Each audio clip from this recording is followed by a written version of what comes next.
Good morning, Bill. Good morning, Bill. Look at that. No tech problems today. No problem so far. Day's still young. We could get ambushed. True. That's true. How are you, man? Doing good. How was your Yeah. day today?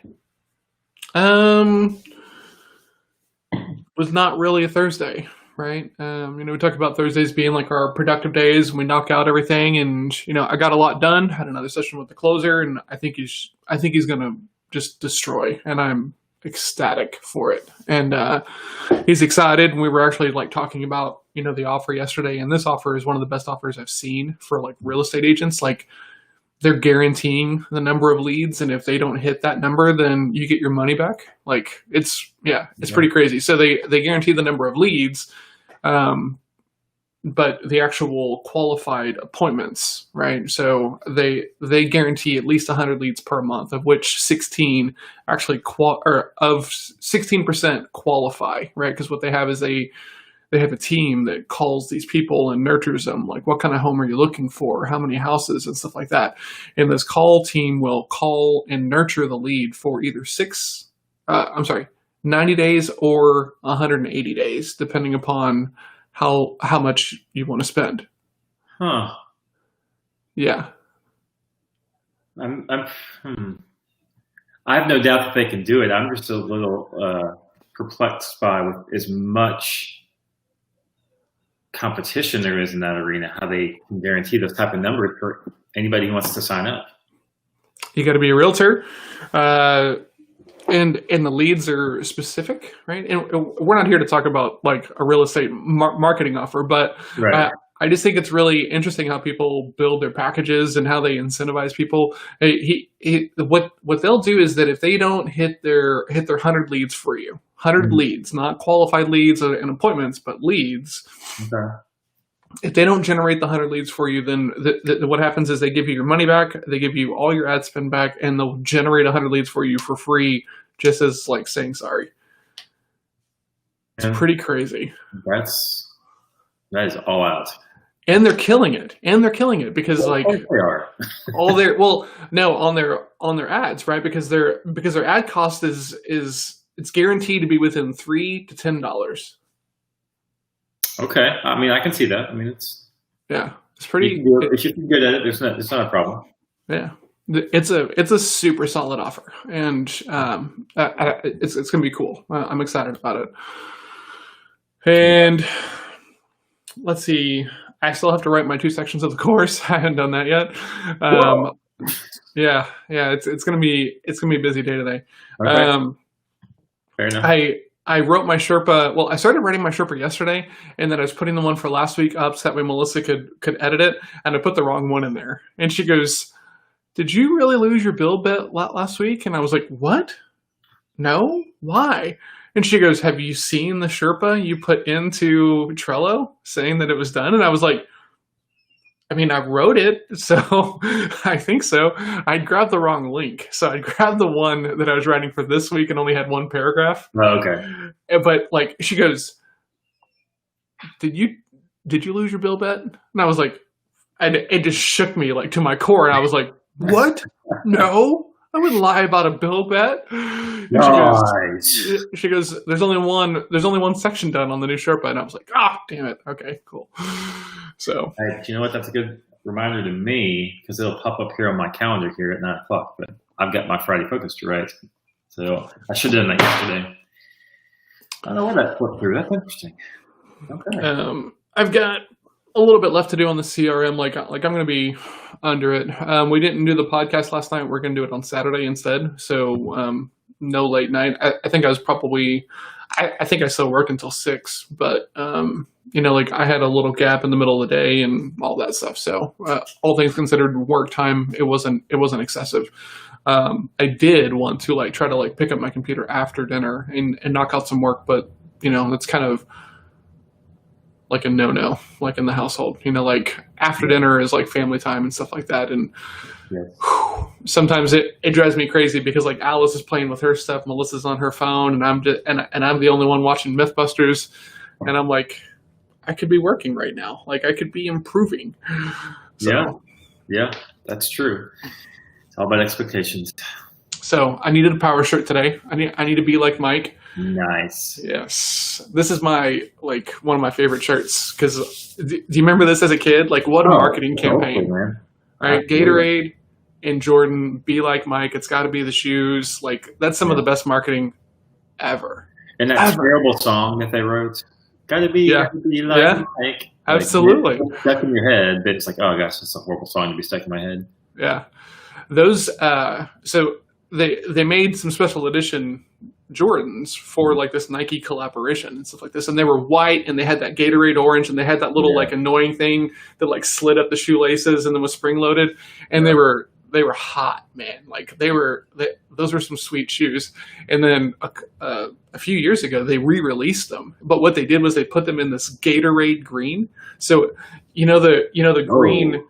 Yeah, like Google Gatorade Jordans, like right now on another tab. I want these shoes so bad. Like, whew, they are. You are a shoe guy for those who don't know that. I am a shoe guy for those who don't know. So they are that Gatorade green, and they got the orange highlights on them and stuff like that. It's one of my favorite silhouettes of the Jordans. But they're kind of hard to find, right? They're a little expensive. So my rule is I'm not allowed to buy them until I have a 20K month. That's motivation. A little bit. So interesting. First 20K month, that next day, I am buying those shoes. And what's so funny is like I've got different shoes I want to buy, and they've got different milestones attached with them and stuff like that. So I should publish all that somewhere. And so that way, like as people watch this and we continue to grow and everything, like I might just show up with like a shaved face, and like these shoes because like I've hit these milestones and stuff. Mm-hmm. I think that would be interesting. I do like that actually as an idea. I think it'd be fun to have like reward walls that we can make public. Each time we hit them, we can check it off on that public wall so people can kind of see what's going on if they want to. Yeah, and at 15K is when we start doing the journals in schools, and I have no idea what that looks like, but I can't wait to get there. Yeah, well, that'll be awesome. Yeah, that's going to be a whole lot of black holes to go fall into when I get to there. When you start stumbling into those sort of worlds, you start seeing all sorts of things. So yeah, absolutely. Oh gosh, okay, journaling's good, but gosh, there's 3 other things we could do just in this classroom. Mm-hmm. So. Absolutely. Yeah, cool. So that means you've got the 2, both of those today. The 2. Yeah. I've got the headline. I know what I need to write. I just need to like actually sit down and write it. Like it's all here, right? It's not like It's not that I'm not written because of like a writer's block or being stuck or anything else. It's just been a swamped week. I need to write those sections. I have a session today with the closer client. I need to do a little CRM. I actually need to do 2 CRM projects. One is knocking a quick one out, and the other one is finishing up this one for the closer. So it's gonna be a big day. I might actually end up doing some work tomorrow morning, but Okay. What about you? All right. You get all that wrapped. I don't have anything left per se for my BIL bet. I'm on track this week. Okay. I got 2 new members in yesterday to the group. So you're at 3? Yep. Okay. 3 in 2 weeks, right? So essentially we'd be looking at 6 a month. Mm-hmm. So we're a little short. We might need to be upping your weekly counts. Well, but I haven't been asking all month either. No, I know. I'm short term forecasting, right? It's been 2 weeks. Right. So we can safely What's up, man? double the number. I'm having problems with the chat box this morning. I can see the chat stuff, but I can't show them. Oh yeah, I can't see any of it either.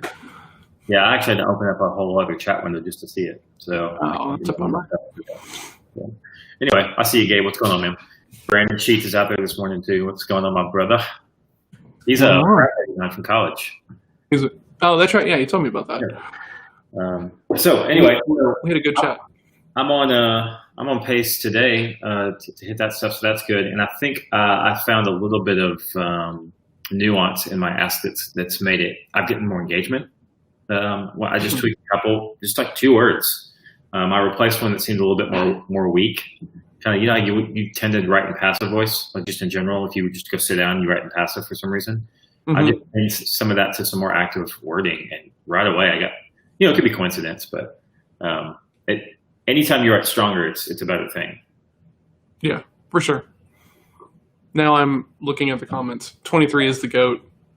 LeBron, I'm sorry, just isn't close, right? Great figure, but like what Jordan was able to do, and I can't wait to watch The Last Dance. I was talking about this on Facebook yesterday. Yeah. Like, I have not worn a pair of Jordans since this whole thing has started because I haven't gone anywhere, and I'm not just going to like wear them around the house because that seems stupid.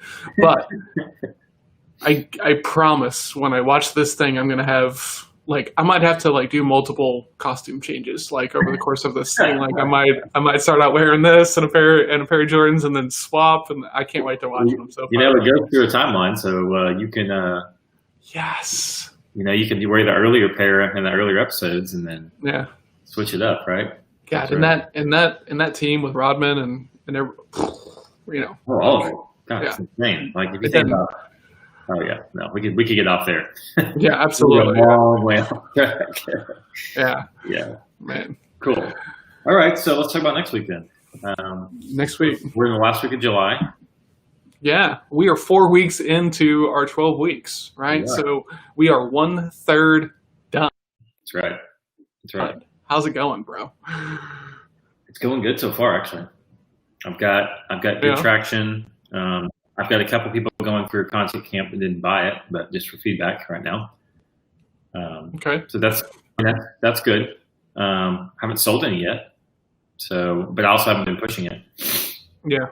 You and I talked about this week, you'd made the suggestion that I should switch my accountability group to a messaging or like a marketing group. Where I actually reshape the content to be more focused on helping people with their marketing message, content specifically. And so I'm kind of thinking through the framework of what that would look like. I did some charting on my whiteboard over here, right there. Nice. And trying to take that through a customer path. So I'll be looking at that next week. I'm thinking my bet's going to be something around that, about restructuring the content to the group to be more on that. But I need a specific bet, like just to say. Do you have anyone who's coming out of the accountability group next week that you need to ask to join Content Camp?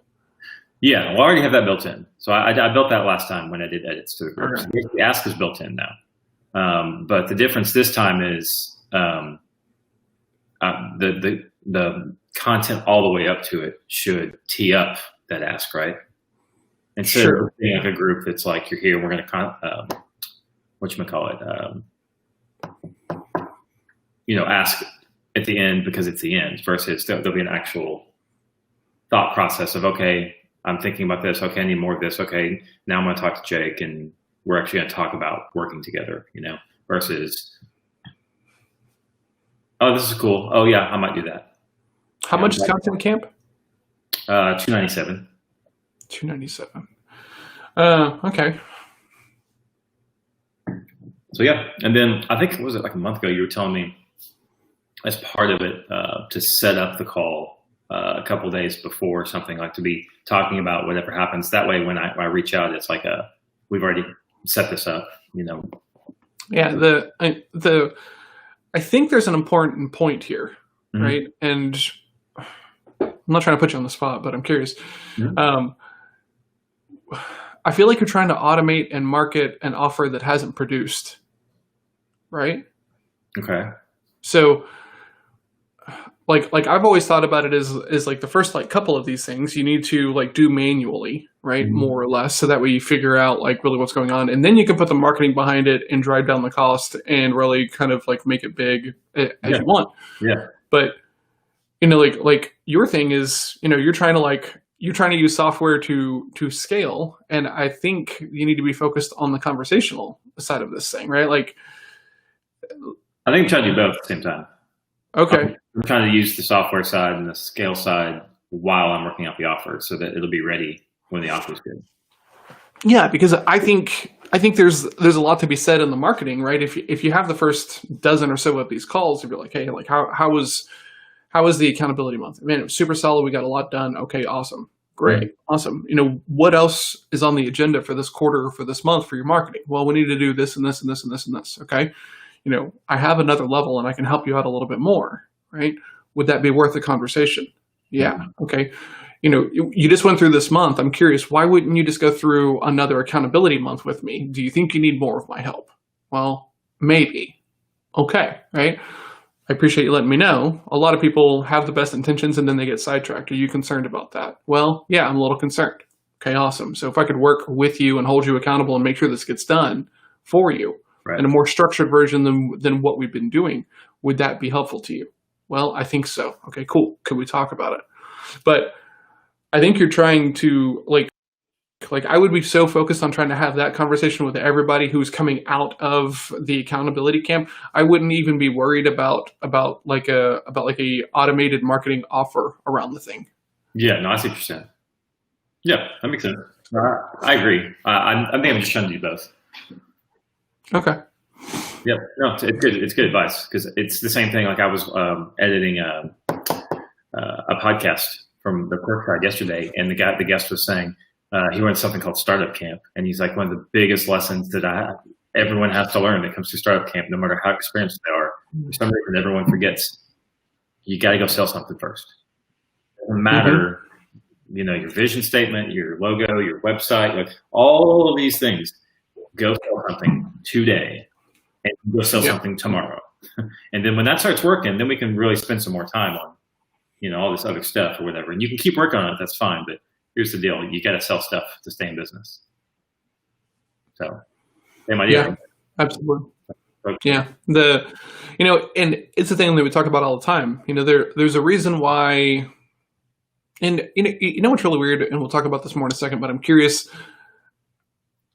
It feels like everybody's a marketer. Like everybody is a marketer, right? And of course I'm surrounded by people who are marketers because they're kind of my target market. Right. But man, it just feels like everybody is like marketing and working with clients and running ads for somebody. And I constantly have to tell myself that my vacuum is not indicative of everybody. Sure. Right.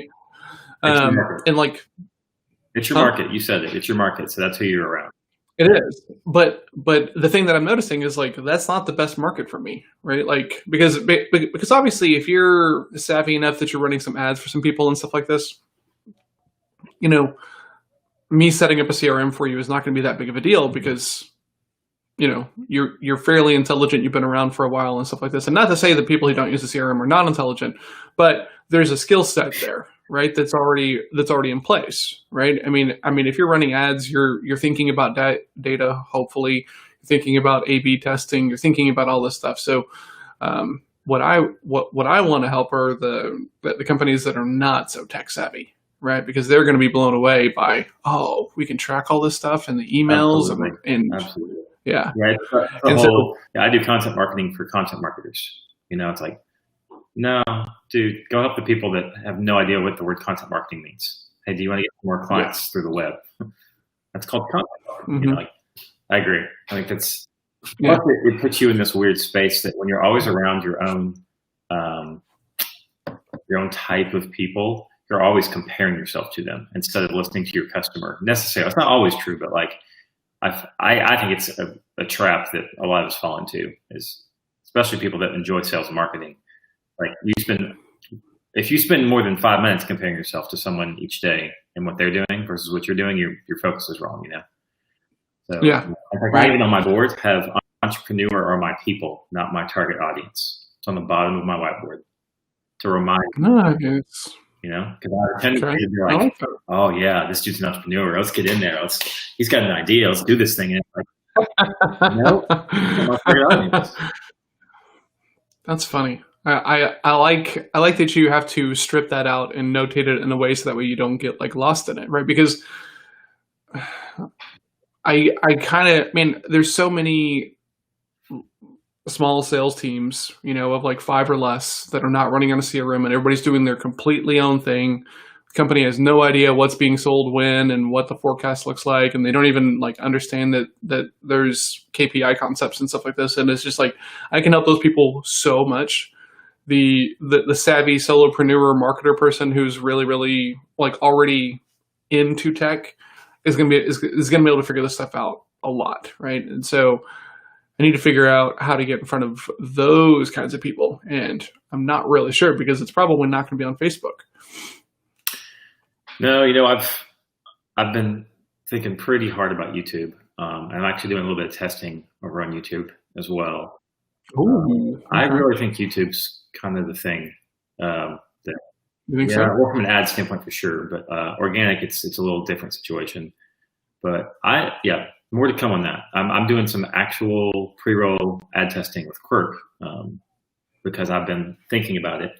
And yesterday I bought some software for ranking videos on YouTube, just because I was wanting to do that for us to see if we could figure out a way to rank these videos and just get some more traffic here.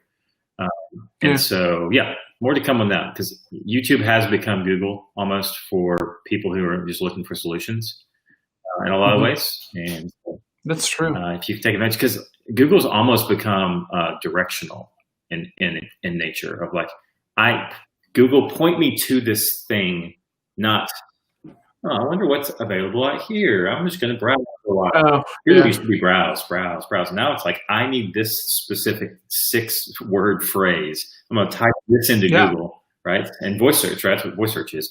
Hey, tell me where the closest chiropractor is to Roanoke. Boom, comes up. So I feel like Google's gone so far that direction that now YouTube has almost filled the gap of before, when people were just going, how do I solve this? How do I find this? How would I create something like this? What would it look like to do this? And so you'll find, it's over and over, the data points say how to is the largest phrase by far on YouTube, outside of straight up entertainment. So looking into that, we'll see what happens. Interesting. I've heard that the ad costs are significantly less, like a lot less. So we're looking at we're aiming at $10 a mark on Facebook. We're aiming for 3 to 4 on YouTube. Whoa, that's awesome, man. That's very cool. How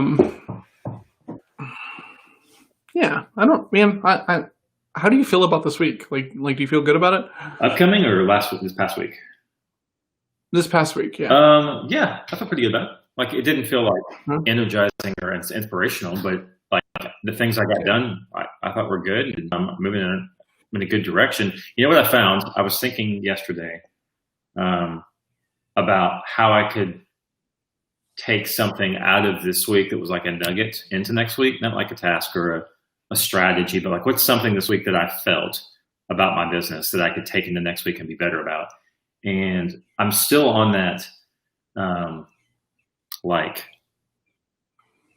process. Like, process keeps coming to mind. It's like, I still don't have enough process in my business to where that I'm spending the majority of my time not on like chasing stuff, right? I feel like I'm chasing half my days. And I know there's ways to get better at that. But it's like, I'm starting to get into that scale problem of I'm too busy to scale.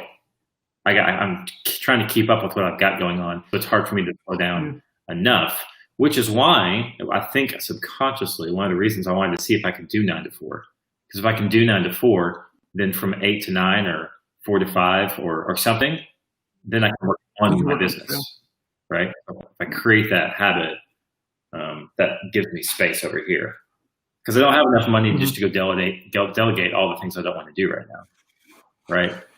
That's the next step. I think there is an in-between where you either work longer hours intentionally, not just to work, or you reduce what you do during your day so that you can work on your business during the day at some point.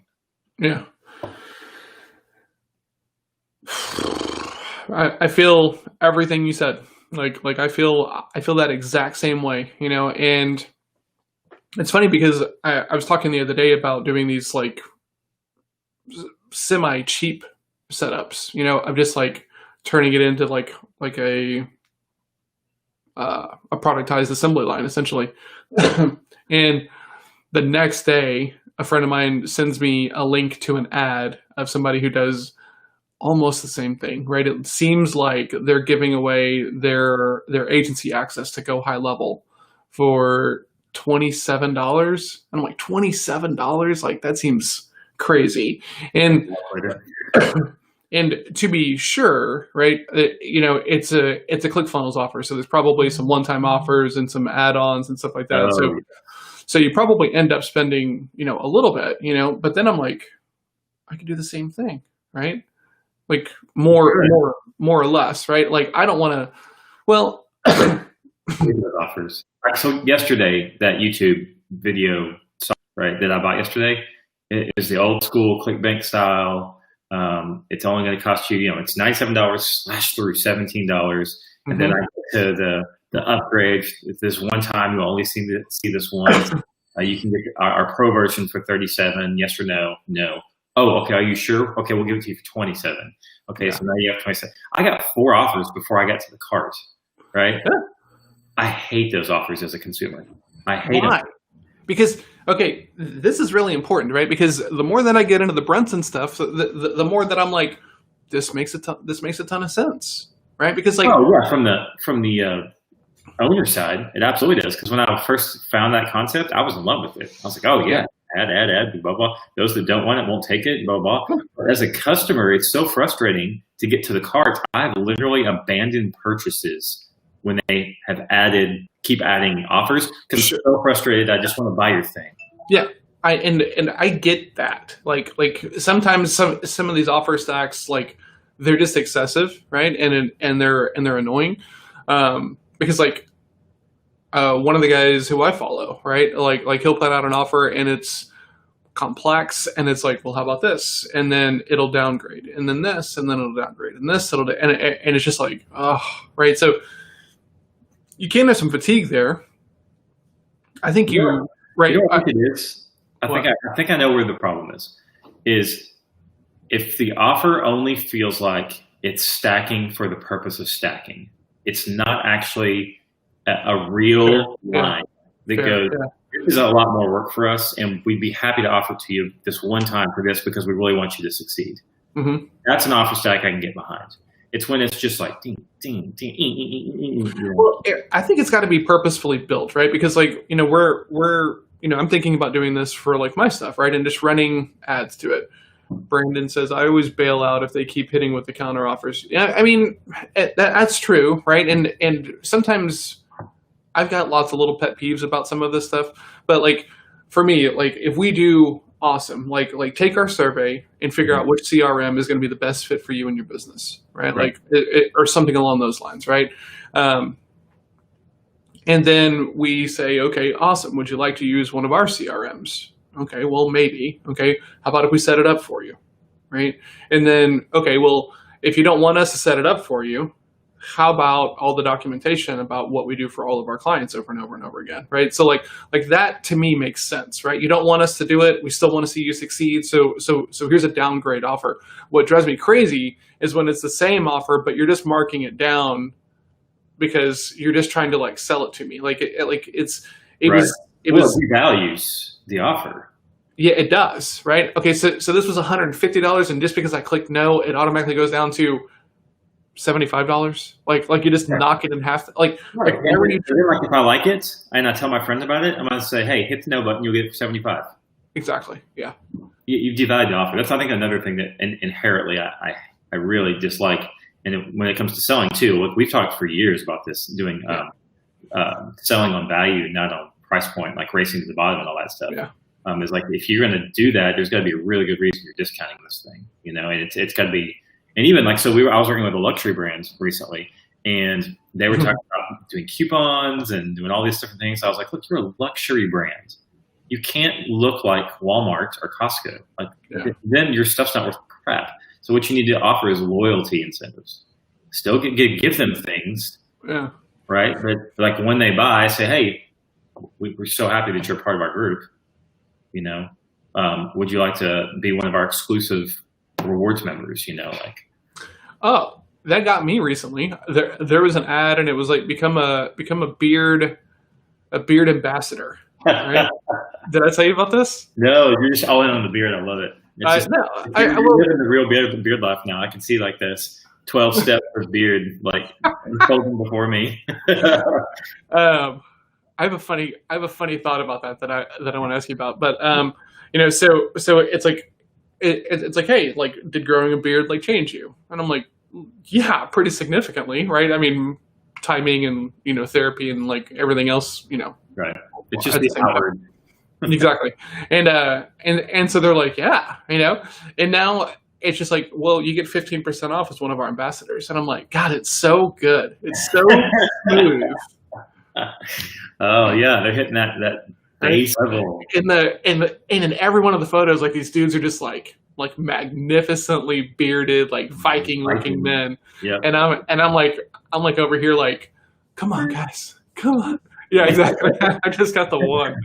So yes. But I then to being a Norse god. I am fascinated by like the marketing, because when it works, it just works, right? Like and no one really cares about it. But like whenever we see bad marketing, or like marketing that like isn't for us, right? Like if I'm not the target market, I'm like, oh God, like so much of this is like pretty cheesy. Yeah. But yeah, when you know. Yeah. Okay, so question for you, because I had this epiphany last night. I think it's easier to market the other side. How? Explain. So I've made this comment in the past that I feel like it's hard to market to the middle, right? It's super easy to market to the extremes, because look at how our political climate is, right? Yeah, everybody's on the extremes. That's what they do. Yeah, and the thing about it is you just like offer a group and you say, hey, you want to be one of us, right? You don't want to be like one of those other people. Yeah. And so, I think, do I even want to say this? I think I could come up with a brand that does nothing that I am actually in my real life, right? Like, yeah, I'm just gonna say it like that. Right, okay. A brand, right? Okay. A brand that like fits into one of these like extreme things, because then you could just market the crap out of it, right? And because like I honestly believe that I could come up with like a t-shirt company for certain markets and brands that I don't want anything to do with, but I just think I understand how to market to those people, because it's kind of just like the polar opposite of me. I agree with the concept, but not the reasoning, I don't think.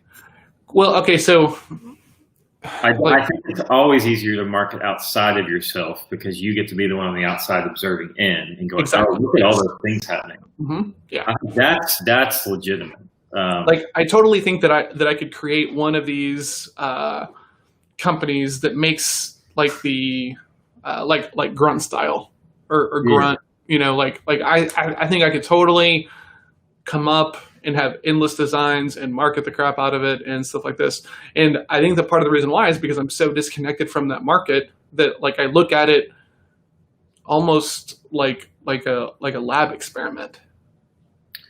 Yes, it's fun. I can tell you from experience that you can hit surface level all day long. You can nail surface level. It's the secondary stuff that if you're not part of the group, it's a little harder to get to yourself.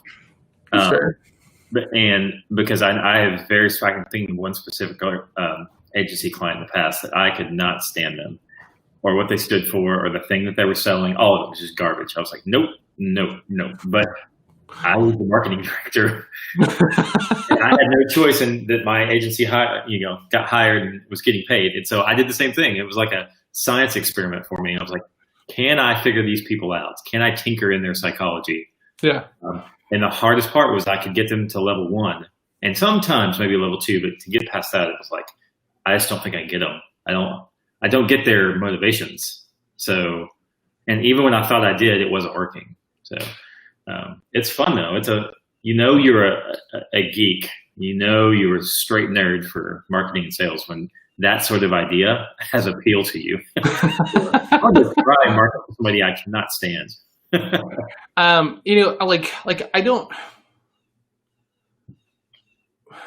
don't really want to do it, but like I think it would be interesting as an experiment. Yes.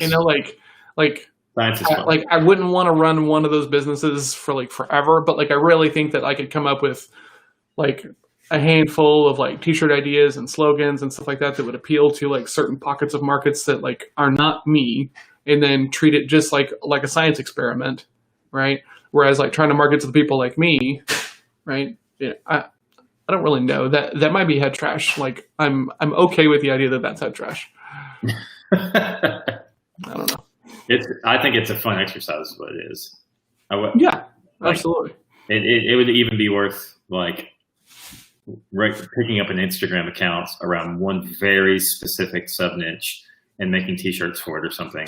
Yeah. Just as a fun experiment, you know? Yeah. Like pick like the polar opposite of me, right? Because then it's just like, oh, do I like this? No. That's got to be good. You know what though? You know what would be cool is, and I'm always thinking bigger picture, right?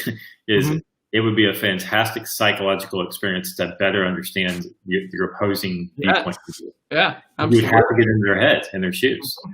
So it's like, you might learn some things about yourself that, oh God, I'm a bigot here, or there's no reason for me to think this way. I've just been programmed that way, or something. It'd be really interesting. Yeah, and what's really crazy now is like with like empire flippers and all of these things, it kind of makes sense to explore that, right? Because it's you're either going to crush or not, and you can get something going and then sell it on like empire flippers, right? Because like some of these stores are like ridiculously small, Right. Hey, cutie, you want to come say hi? No. Okay. Making your lunch. Alice is making my lunch and she does not want to say hi. Sorry, buddy. Okay. Well, tell her I said hi. I'll do it 1 second. Okay. I'm almost done. Okay. So you could do the experiment, you could get something going, and then sell it. So like the time wouldn't even be lost, and you would have that experiment under your belt. Like I think that's really interesting. And I need to stop talking about this now, or else it'll become this thing that like I can't like detach from, and then I'll have to go do it. I was about to say there's an episode of a podcast I watched last week, and the guy said, just when you think you've got some success, lean in and do some more, and then lean in some more. He's like, he said because the question to him posed was, if you could tell yourself, 21-year-old self something, what would you tell him? Like, stop skipping around, stop jumping around. Just when you think you've got some success, lean in, then lean in again, then lean in again. Then you really nailed it. Then maybe think about trying something else. Yeah, and I don't even have success yet. I'm trying to jump around. It's crazy. The interesting is he defined it as fear of success. He said, I don't think it's necessarily distraction. Distraction is definitely something we deal with. He said, but I think most of us don't know what success really looks and feels like. And when we get even close to it, we think we've hit it. And we haven't even started to scratch the surface of it.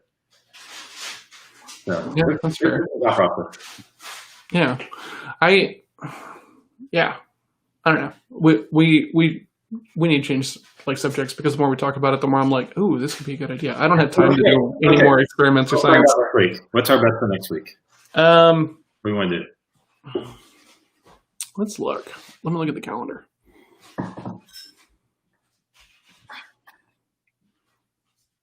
Let's do that for the people. What's our 12-week goal? We're a third of the way through. This is a milestone. Yeah, we are. What's our 12-week goal, right? Yeah. The course was a huge part of the goal for me.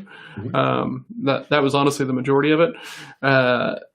I've gotten the links out. They have not been scheduled yet for the interviews for like the other experts around tax and business formation. So I need to follow up with those, and I need to get the rest of it written so that way I can put it to Melissa and then have you to take a look at it. So, there's no reason that this course needs to take the full 12 weeks. I'm trying to get it done sooner. Yeah, that's kind of the thing. Okay. Hi, I'll look Judy. inside to surprise. Okay. You want to say hi on the show? Oh, tell her I want to see her cute little kitchen face. Oh. Hold on. Yay. It's mirrored. You got to use the all other out. one. There we go. There you go. Awesome. All right. Did you tell her I was coming for soup next week? We have had a conversation about it. We got to find a day, and then I'll let you know. Okay, cool. Tuesday. Oh yeah, she goes, well, Tuesday works for me. Well, I was good. like, yeah. okay, cool. You know, are the other days busy? Well, let's see here. Because I have a doll, and I'm treating it just like a real baby. Okay. And so Tuesday it's its nap day where it only sleeps the whole day there, and it like cries once or twice. That's good logic. I like that. But Tuesday is good for me. Tell her I'll check my schedule. Okay, he's gonna check his schedule, and then we'll let you know. Okay. Okay. All right. I'm gonna put you down. Okay. Thank you for lunch. I love you. Love you. I said, oh. Okay. So, yeah. So next week. So what was your actual 12-week goal? Because I've got mine written down here. That I had the 2 like large packages I'm trying to book, and then I had the 10 sales of content camp, and then I had 50 people in my group. So what was your actual 12-week? We had talked about getting the course done. I think we said, let me look. I think it was 2 lead magnets for adaptive growth. Okay. Or 2 more, I guess, because I have the LinkedIn one. Right. And I think those were the big ones. So the course and the lead generators? Yeah. And what did you have any sort of like financial attachment to this public goal, or was it just to get all that stuff out? It's just to get all that stuff out. Was there anything around the Brunson stuff that you had? I feel like we talked a little bit about the final stuff because you were kind of knee deep in it at that point when we were talking.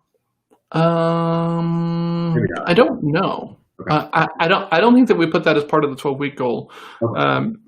So yeah. Why don't we talk about then that real quick, which we already kind of have, right?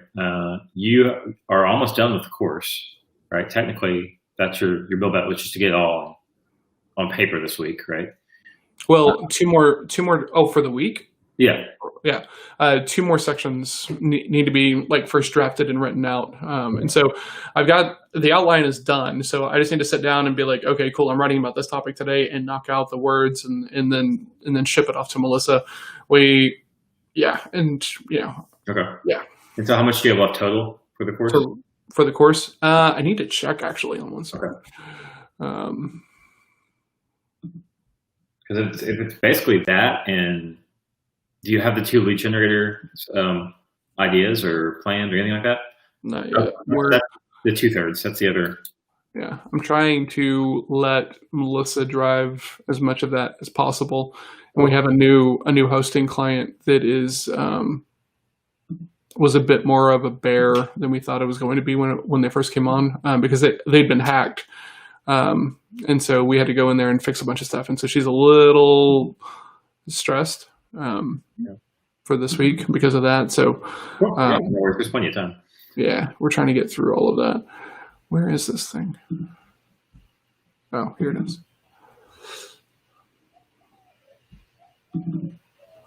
What's the course outline? All right, so the outline is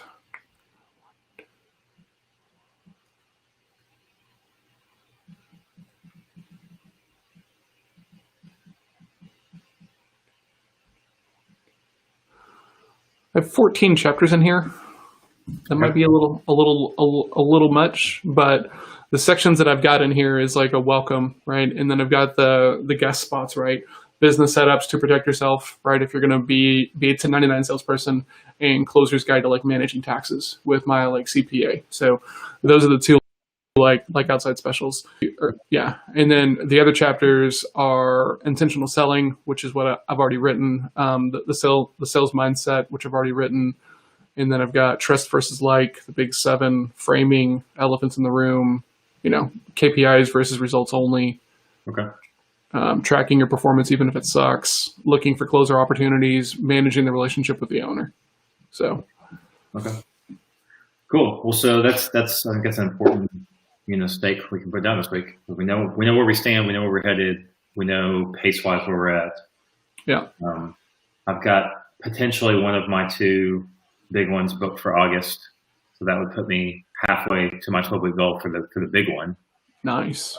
So that would be 1 of 2, and then I need to work on the asks for Content Camp. Like it's probably needs to be my next focus. Is because I've got the asks started now and kind of in cadence for the group. I need to start working on that Content Camp ask. So I think that's what I'm going to do. I think next week I want to work on a framework and kind of an A/B test for like a script for the Ask Content Camp. Okay. So that'll be my big bet for next week. Is I'll have to have 2 scripts and have asked one person, like in person, like on the phone, like an actual conversation. Mm-hmm. That'll be my next week. And then, of course, I got all the other stuff I'm supposed to do. Yeah. So I think for next week, I need to get 2 more sections of I'm not training a new closer, so I'm going to put 3 sections. Okay. All the normal, usual stuff. And then, like my kind of main KPI each week is that I need to be talking to 5 makers, right? People who can buy. And do you need to tweak who you're asking? Because as you a little bit, I would say. Market. Yeah, I think so, right? So, because most of it's been coming through Facebook, and once again, somewhat savvy, technologically invested already, So what I need to do is figure out where, like, the non-tech savvy, and maybe this is all just like head trash, right? And maybe there's lots of people who are on Facebook who've got businesses but it's not this the savvy solopreneur, agency owner, middleman person who I've been talking to. Like that's a different offer. So I actually had some feedback for the last couple of weeks on Facebook. I've seen your asks, going up, kind of whatever. And to me, they feel a whole lot more like they're for that savvy entrepreneurial like type of person. And so I think the wording needs to be a whole lot more like layman's terms. Yeah. For those type of people.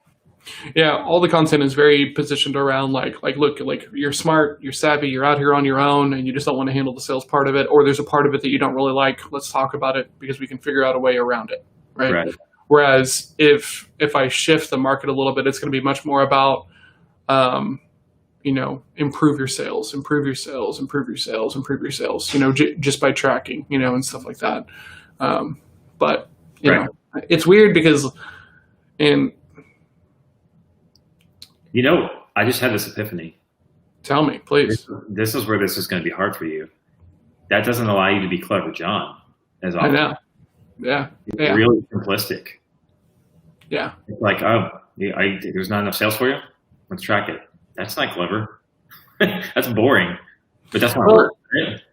But the important thing to remember is that if you just put your stuff into a CRM and you make yourself look at that CRM every day, your results are going to change, right? Yeah. Just like your diet, right? If you have to log into an app and write down every time you have a latte, you're going to have less lattes, right? Because all of a sudden you're going to see, holy crap, this is 300 calories. Holy crap, this is 300 calories. I probably don't need another one of these today, right? So the same thing happens no matter what it is, right? If you start like asking yourself every day, how many push-ups did I do today? You're going to start doing at least 1.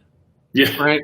And then all of a sudden it's 2, and then you build up from there. So what you track gets improved. So I don't care what it is, go track it, because you can't improve when you don't understand the baseline. You just can't, guys. And that's what's crazy when you think about that you can only improve what you track.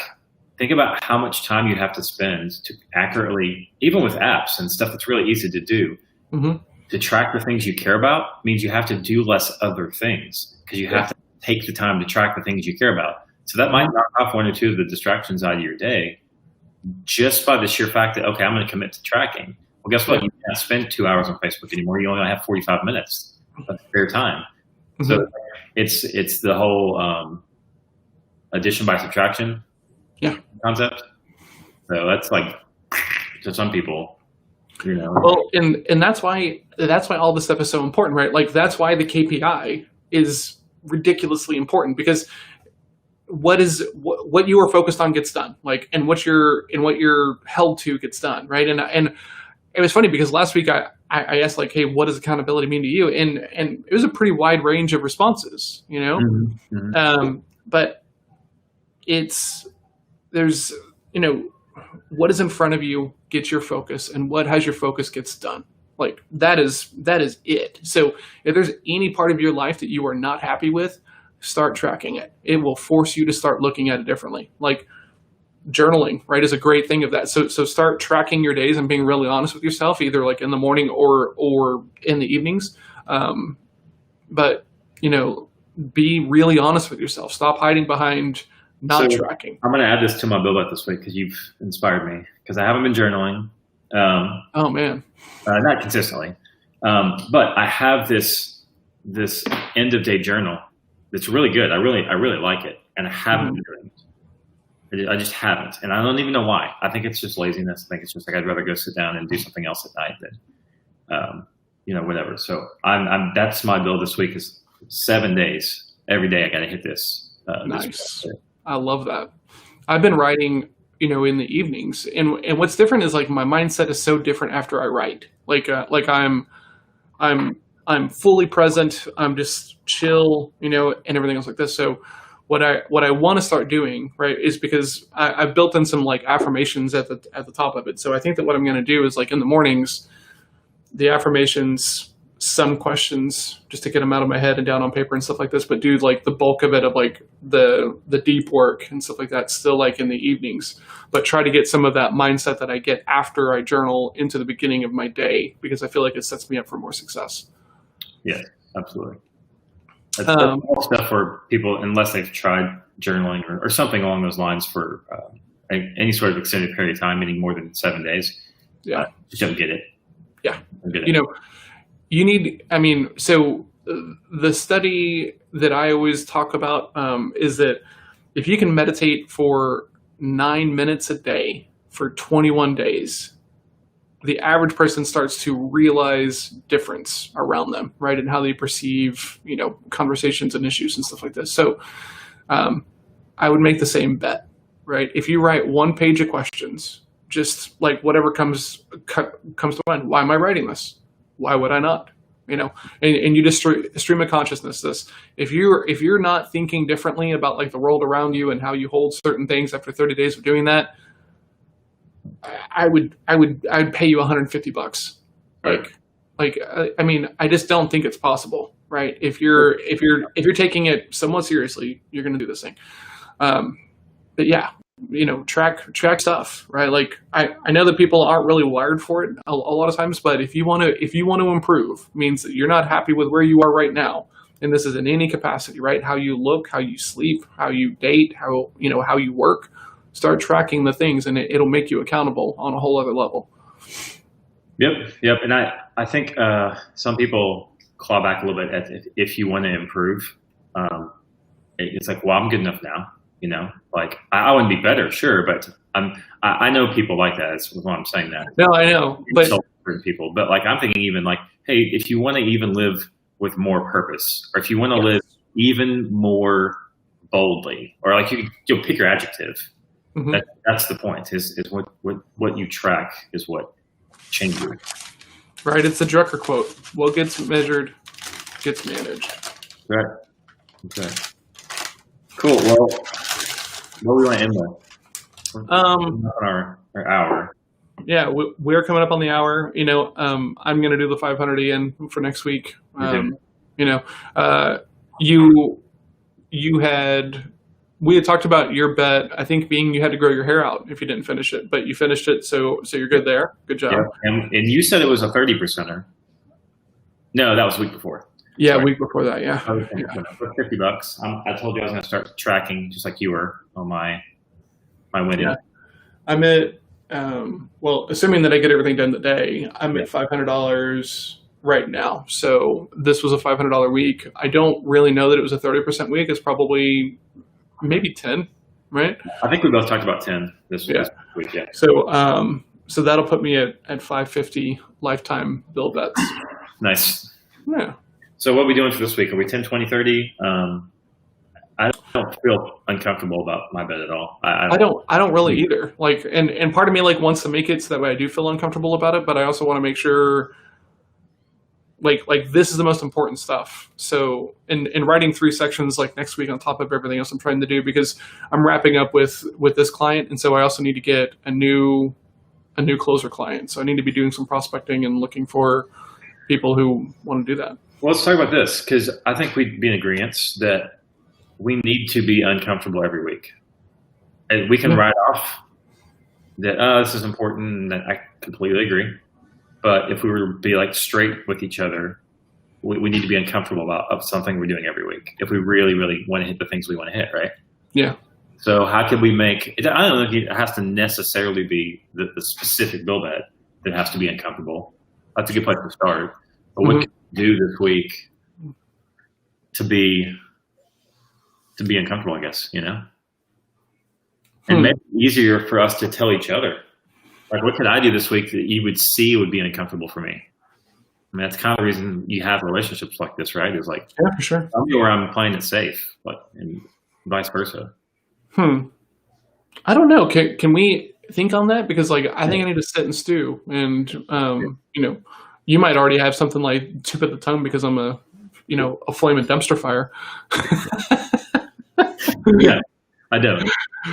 That just came to me. I was like, look, I want to be everything I can be. And the visions I have are big and bold, and they don't get done by being comfortable. Oh, we got to talk about 2 things real quick. Okay. Sorry. Did you see your LinkedIn message from me? Oh, no, because I remember I took all the social apps off my phone. So when I got it from you, it was no, but I'm sitting on a laptop right now. Go ahead.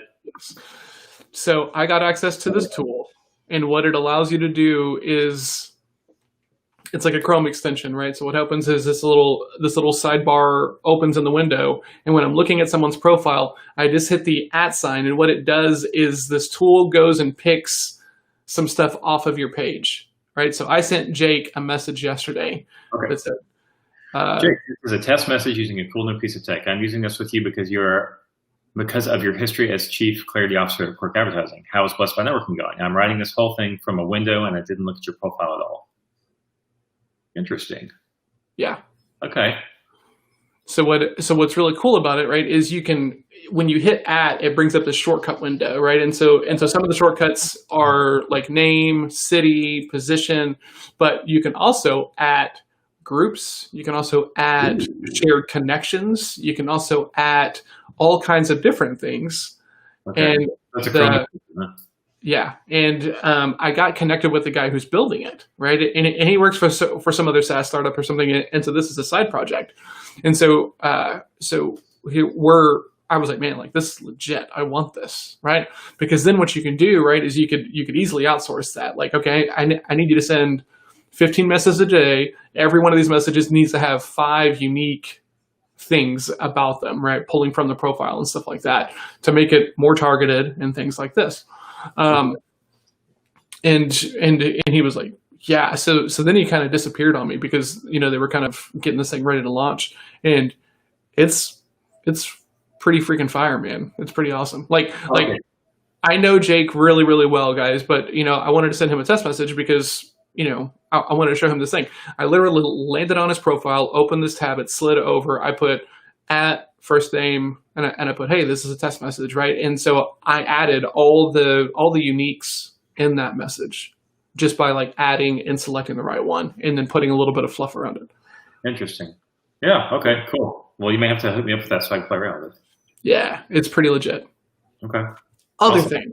Okay. I was catching up with a good friend of mine, Amy, the other day, and she works for an architectural firm, right? And she was talking about how the boss this year is his big thing is perfection. Everything has to be perfect and everything else. And she was talking about how she was frustrated by it because it just seemed like, what did she say? She said that it just seemed like a lot of pressure right? And this is really interesting because like I've been thinking about, my conversation with someone on my team whenever they set a deadline that they missed and we had to go have that conversation. It's like, look, you set your own deadlines. You got to be able to hit them, And then I was like, am I that same person? Right. Because like in my head, we have the best of intentions, right? I want you to do the best work you possibly can. I want you to pick your deadlines. We'll go handle everything else, but you cannot not deliver on your stuff in the timelines that you say.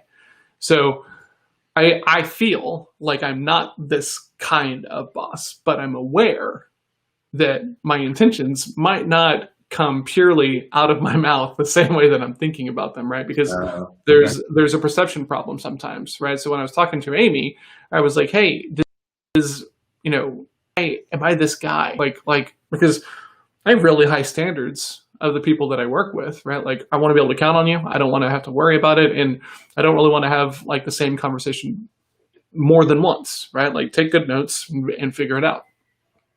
And I don't really think that's a high bar, but I can totally see people being like, oh God, John, I don't know. I've been thinking about that and journaling about it. Like how do you make sure that your best intentions mentally for like your team and your goals and everything else like this get communicated in a way that doesn't build a wall, but actually like actually helps people stay on the same page with you. I think it's more difficult than we think it is. It very much is. I've actually talked to Lila quite a bit about this because she likes working with people in organizations about communication inside of organizations. Mm-hmm. And she has some really fantastic thoughts and ideas, and she's done coaching and stuff on this. But the idea that she kind of comes up with is that expectations are the best thing that you can do as a leader. Because when you lay out every day what the dream is or what the vision is or what the goal is, as long as that's as part of the forefront and you lay out expectations to meet it, there's always something it's pointing to. It's not, oh, John's an asshole and all he ever does is yell at me, right? Even though you might be some days, right? It's here's the vision we're all going for. And if you're for this, here's the things that have to happen for us to get there. So it just feels less because the frame's different, Of course, you can still be a complete jerk inside of the framework, even if it's a great framework. But the point is, when you start with that, there's far less opportunities to seem like a jerk to people around you. Because especially if you're upholding it, that, hey, this is how we have to get there. I think this is what we talked about. How can I help you hit this? And then the next time it's like, hey, we're not hitting this. We have a serious discussion because this can't happen if we're going to get here. Okay, third time, I'm sorry, this isn't working out. If there's something I don't know, now's your time. Let me know when it is. Otherwise, I got to move on. Right? There's nothing jerky about that. It was, we're going here, and if you can't help us get here, no offense, we just can't have you here. Yeah. So, and that's most of that. 99% of that's Lila. So that's something she's really good at. That's awesome. I was talking earlier about this new hosting client, and so Melissa is kind of like the account manager for all of our hosting clients and manages the ticketing system and the VAs and everything else. And she's really stressed out because this one person they're just some struggles, right? They've been hacked and we're walking it all back. And it was like 6:00 yesterday, and like Melissa was still like doing it, and I was like, you got to put this down, and she's like, well, I feel stressed out and I feel bad. And I'm like, look, we're doing everything we can, right? And she was like, well, yeah. And I was like, okay, you can't do anything more. Well, no. Okay, so you got to stop. Like you just got to put it down and walk away. You can't work on this 24 hours in a day. Like you just can't. And she was like, well, that's big talk coming from you. And I'm like, well, that's fair, right? That's completely fair. But we're kind of in different spots, right? Like, and I didn't really want to go down and like talk about it like this because like I don't like the whole like I'm telling you to do one thing but I'm going to do something else, right? Because I am aware of the kind of like feel. Yeah, exactly. But I also think that when you're like the owner, right, or the boss, right, in the loosest quotes possible, that the standards are different, right? And so I don't know. That's where the work home conversation gets hard and murky. Yeah. That's the hardest part because I think there's truth to what you said, and I also think there's some head trash to what you said. So it's a little bit of all that stuff together. Plus, there's a relationship on top of it. So it's like, for sure. Right? Like if you want to work whenever you want to work, I don't have a problem with that, right? But it's the like she was visibly stressed out, right? And had been for like the majority of the day, in which case like that's not awesome. You got to be able to like shut the majority of the stuff down and walk away from it.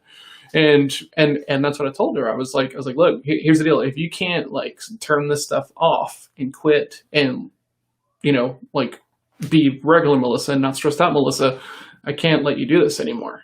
And she kind of like had this like look of shock, and I'm like, look, I'm not trying to like get rid of you. Like this is not the deal. Like I want you to stay here obviously for forever, but you got to be able to like put it down and walk away. So, right. Cool. Well, it's a good place to stop, right? I think so. Stopping. Yeah. Let's stop. Yeah, let's stop. And I've got a 9 o'clock, so I got to get prepped for that too. Absolutely. Awesome, man. Well, Good Friday.